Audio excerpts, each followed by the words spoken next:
అమరావతి నమూనా చిత్రాలన్నిటినీ విధ్వంసం సృష్టించారు.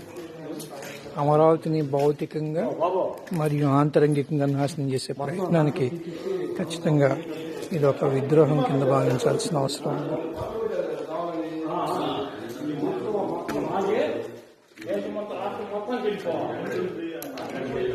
అయ్యయ్యో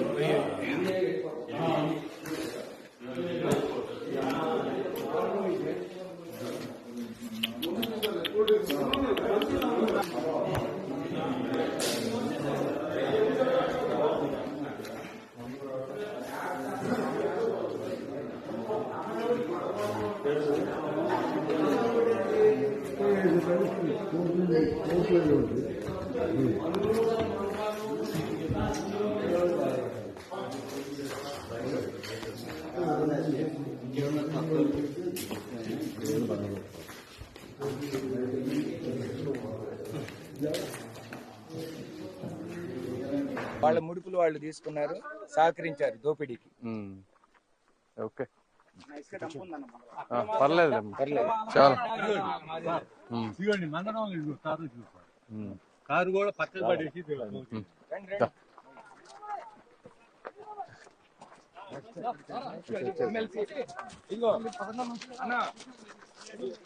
కాదు, మన సచివాలయం నీళ్ళలో ఉందే, ర్యాప్ చేసింది, అది మన్ను కట్టింది, స్లాబ్ మనం వేసాము.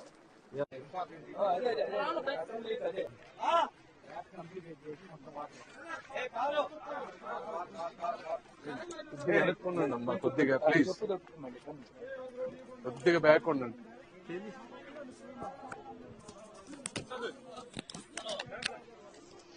తెలియలే సీరియస్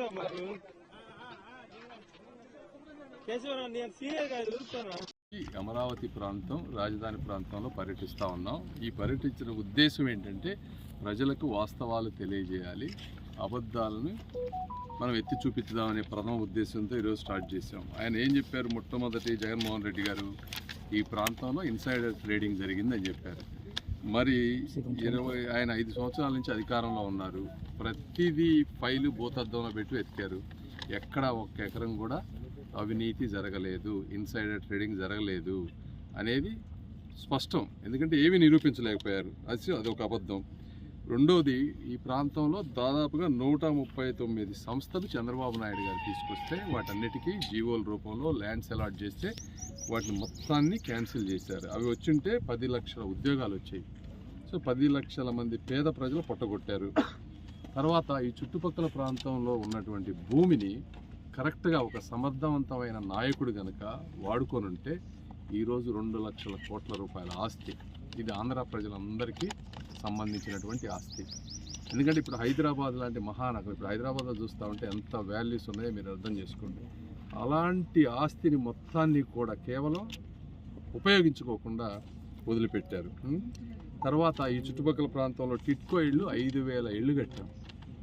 ఆ 5,000 ఇళ్ళు పేదలకు ఎవరికో వాళ్ళకి ఇచ్చుంటే వాళ్ళందరూ రెంట్ లేకుండా చక్కగా ఉండేవాళ్ళు. అది కూడా అంతర్జాతీయ స్థాయిలో కట్టినటువంటి కట్టడాలు, వాటిని పూర్తిగా వదిలేశారు.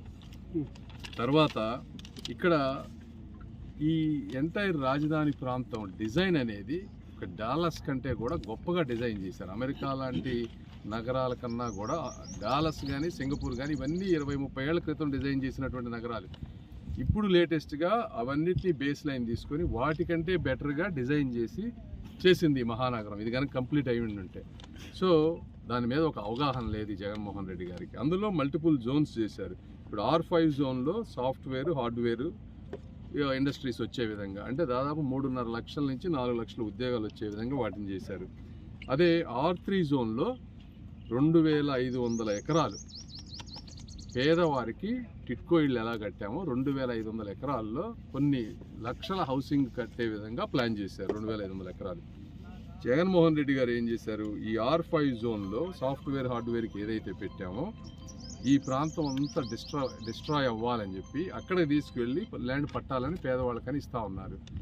నీకు ఇక్కడ ఎంత పెద్ద ప్లేస్ ఉంది చుట్టుపక్కల, నువ్వు నిజంగా ఇవ్వదలుచుకుంటే, కానీ ఒక ప్లాన్ గీస్తే ఆ ప్లాన్ని నాశనం చేయాలి, అదొక ఉద్దేశం ఆయనకి.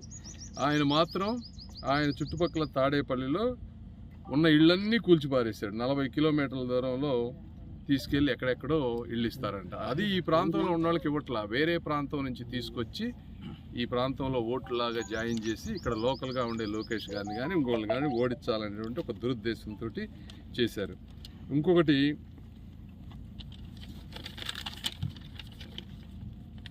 ఇక్కడ ఇంకొక దుష్ప్రచారం ఏం చేశారంటే ఇది కేవలం కొన్ని వర్గాలకు చెందినటువంటి ల్యాండ్స్ ఉన్నాయని చెప్పేసి ఒక దుష్ప్రచారం. ఇక్కడ 34,000 ఎకరాలు ఇస్తే 29,000 చిన్న సన్నకారు రైతులు, ఇందులో 20,000 మంది ఎకరంలోపు భూమి ఉన్నవాళ్ళు. 20,000 మంది, 34,000లో 20,000 మంది, 8,500 మంది 5 ఎకరాల లోపు ఉన్నాళ్ళు. ఇందులో ఎక్కడ పెత్తందారులు ఎక్కడున్నట్టు 20,000 మంది ఉంటే అదొక దుష్ప్రచారం. తర్వాత ఇవన్నీ ఇప్పుడు వస్తూ ఉంటే చూసాం, కన్స్ట్రక్షన్స్ చూస్తూ ఉన్నాం. 70 బిల్డింగ్లు కట్టారు. అవి కూడా కాంక్రీట్ వాల్స్ తోటి ఒక 20-30 ఫ్లోర్స్. అంతర్జాతీయ స్థాయిలో ఒక్కొక్క స్ట్రక్చర్లో 150 నుంచి 200 ఇళ్ళు, అంటే దాదాపుగా 10,000 ఇళ్ళు 80% కంప్లీట్ అయిపోయినాయి. 80% కంప్లీట్ అయిన వాటిని పాడు పెట్టేశారు పూర్తిగా. ఎవరి కోసం కట్టారు? సచివాలయంలో కానీ గవర్నమెంట్లో కానీ పనిచేసే పేదవాళ్ళ గురించి, లోవర్ క్యాడర్లో ఉండే వాళ్ళందరికీ చాలీచాలని జీతాలతో ఉండే వాళ్ళ కోసం కట్టినటువంటి ఇళ్ళవి. మరి అవన్నీ ఇప్పుడు ఆ కాంట్రాక్టర్లు అందరూ వెళ్ళిపోయారు, వాళ్ళకి బిల్లులు ఇచ్చేటువంటి పరిస్థితి లేదు. మళ్ళీ వాళ్ళందరినీ తీసుకొచ్చి అసలు ఏ స్టేజ్లో ఆగింది, ఇప్పుడంతా కాస్ట్ ఎస్కలేషన్ అయిపోయి ఉంటుంది మనకి, మళ్ళీ అవన్నీ రీబిల్డ్ చేయాలి. చూడండి ఎంతటి దుర్మార్గం ఇవన్నీ.